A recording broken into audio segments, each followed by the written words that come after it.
I don't think I've ever made a video on Koji, and I figured after Summers, it's more important than ever that we talk about this character because I think this character is ridiculous, and honestly, a good amount of people are playing him already.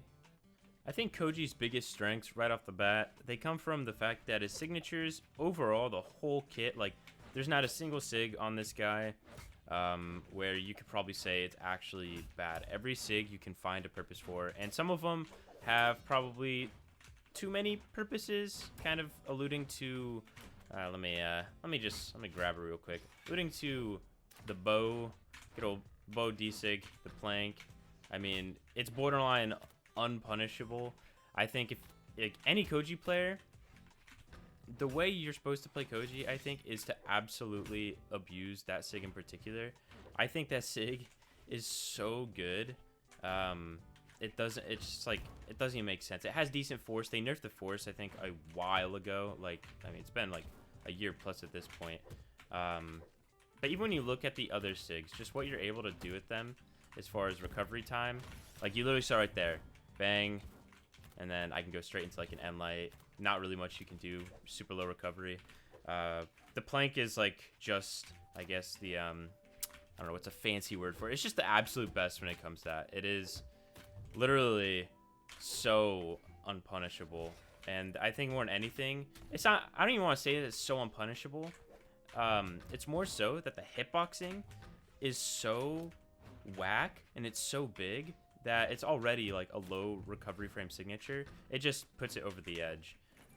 It's those two combined that make it unpunishable. And then, I mean, both side sig's probably the most punishable out of any of them. And even then, like, I don't know when you're gonna be using both side sig. I feel like you use is kind of a harder read compared to the other sigs. Even bow end sig, like you're like, oh well, what about that sig? That sig's literally the same. It's just up. Well, if you catch a dodge, you can do D-light end sig, and you can get it to be like 1 frame. I'm pretty sure on Koji. So that can be a really, really good like kill string for him. I don't want to call it a combo, but if they have no dodge, you're gonna get it guaranteed. So there's that.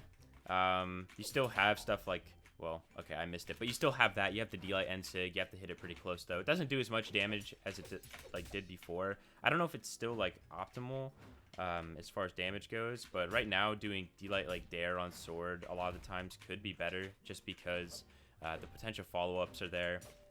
Especially if you like catch a dodge at low health, and then literally at higher health, it's like guaranteed. Side sig, I would say though, on sword is 100% the best move on Koji, just because, I mean, you can get a little charge in when you hit someone, so that means you're gonna be killing them a little earlier every time, guaranteed. It's like Wu Shang D-sig on Gauntlets. You can do the exact same thing.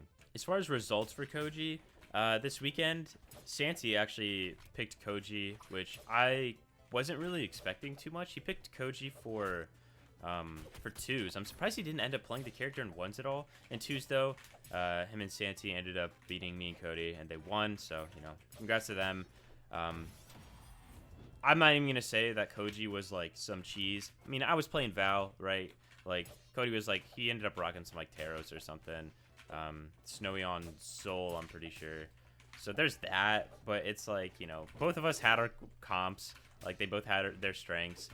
There's just some very bad things that me and Cody, I think, were doing that ended up getting us, like, absolutely smoked by Santi in particular. And yeah, Koji was, like, shown in, like, full display there.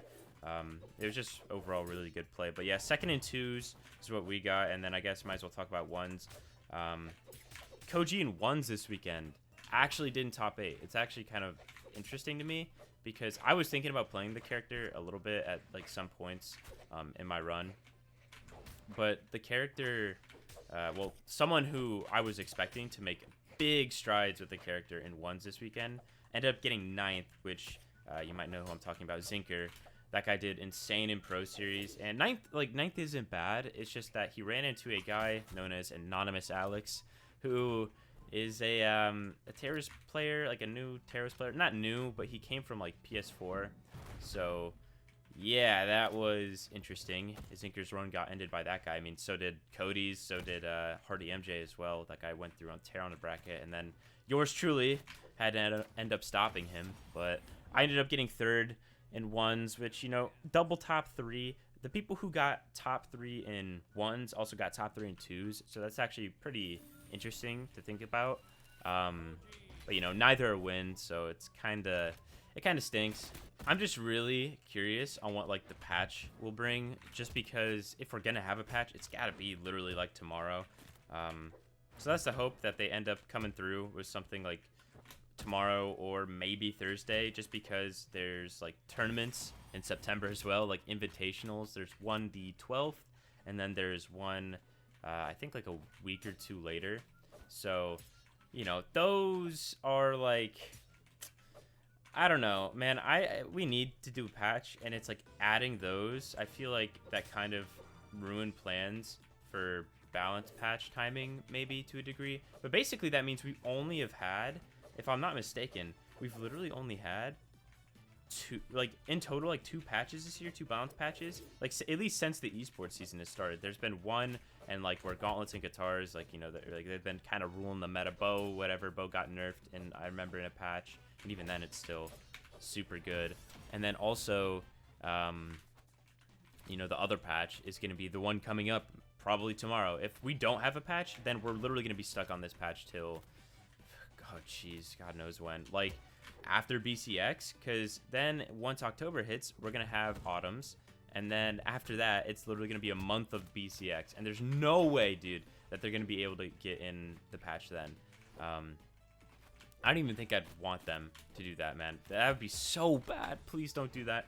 Like, I don't want Greatsword again to just become good out of nowhere. Like, that'd be probably one of the worst things they could do. My hope is that they absolutely learn their lesson and they don't try and do anything that crazy. I mean, they literally would have to add like a new weapon that's crazier than Greatsword, which isn't gonna happen.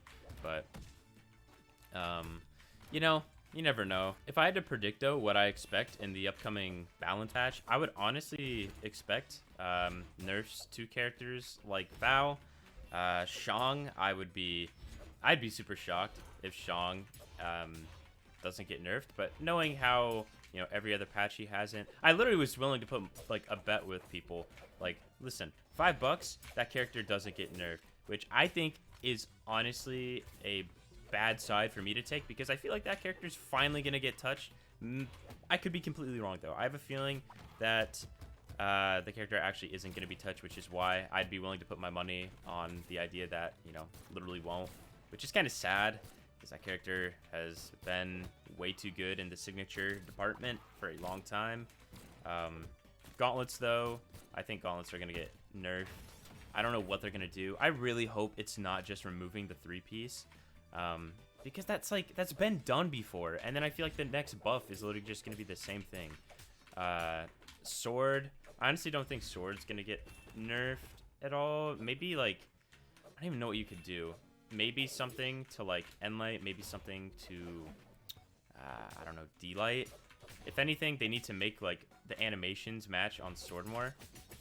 That's how I feel about that, because like D-Light animation is a little bit bigger than what the actual hit is, so that would be really wise of them, I think, to include. Also classic, literally classic Koji bow D-Sig. A lot of people you'll see do like sidelight, and then for Reed, like especially at later health, they'll like do jump GC D-Sig, because it's so good and it covers so many areas, and it probably does like a little too much damage. Go down, did not, but look at that. I'm literally able to flow so well. I don't think Koji's gonna be nerfed in the next patch, by the way. Maybe there's like some recovery frames added to his signature too. I couldn't even tell you like any for sure things that they might do, like anything that I have like evidence to believe that they're gonna nerf him for. The character's just, I feel like they like having Koji feel like this, just because like, oh yeah, he's like an 8 dex legend naturally, so you know, him having these signatures where, I don't know, they got some pretty good flow to them, feels really good. So I guess that's probably the logic going through it. So I can't see them like nerfing recovery frames too hard. The force though, the force has got to go for sure. On like, I think like end sig on bow, side sig on sword probably should be changed a little bit. What else? Val needs, dude, Val side sig on gauntlets I think probably has a little too much force. And then also I think Val end sig on sword, you don't even need to nerf the force, you need to nerf the fact that it can hit grounded. If you change the fact that you can hit grounded, then I'm honestly curious to see like how that move will be, because a lot of the times anyways you're trying to read people like in the air. So I think you could do a pretty good job by nerfing the hitboxing of the SIG, or like reducing the hitboxing of the SIG. I think that honestly might be enough. Also, Val sword side SIG over edge, I think that needs to be nerfed as well. The force of that, just because you can reach so far and it's really, really safe. And if you have it guaranteed, you're gonna kill anyways. But the force behind it sometimes feels just like way too good. It feels like way too monumental. I gotta say though, I've been randoming my Koji loadout for like this entire video. I mean, you literally saw me cycle through it, you know, while I was talking after that last game or before this one. This, I don't know, is this Koji drip? I don't even know, man. A lot of people say I don't got drip just because I like using white a lot. But, I mean, yeah, I guess they're right. Like, white's pretty bland. But also, that new, like, color, the Code Alliance, like, I use that on the Heartsu Vow. Is, like, my Heartsu Vow setup, guys, is that good now? Like, do I got drip? You can't tell me I don't got drip. Like, the color alone can carry, like, any legend. Any legend. And I think from now on, I'm going to use it just because it's actually, like, really, really good. And it, like, I don't know. Yeah, it's really, really good. And also, like, the weapons and stuff I use the normal Val sword. And then I also use the, what is it? The, like, Robot Wushang. I use those gauntlets, so. What is this person doing? Okay. Spike ball. Alright. Nerf spike ball. Spike ball too much force. Let's play some more sword. Koji sword. Honestly, people always talk about how Dex, you don't feel it or whatever. But, dude. I don't know. Dex on, like, Koji is a different beast. Like, just being able to constantly throw out. It coincides with his low recovery frame signatures so well, which I think is, like, a good thing. And I think that's why, going back to what I said in the previous game about Koji and, like, patches and stuff, that's why I don't think he's going to be nerfed at all. Just because, like, I feel like they like having him feel like this. If anything, I would expect sword to get nerfed. I don't know what, though. Like I said, the only thing I can really probably guess is, like, Nair, maybe. Some recovery frames on, like, a grounded move or two. On D-Light, maybe. I don't know. I really don't know. Because, like, other than that, I feel like there's just nothing that stuck out enough. I feel like there's nothing that's stuck out enough to the developers. And also, with patches, something that's important to remember is the fact that they have to lock in patches several weeks before they actually come out, just because, like, now that they're on all platforms, they have to, you know, go through, like, Sony, they have to go through Nintendo. It's not just Steam. They can't just, like, upload anything they want anytime. There actually has to be, like, very, very, like, advanced planning, or planning in advance. Okay, well, whatever. Also, I hope in the update that they fix bugs with the sweat beads. That is something, or sweat drops, whatever you want to call them, same thing.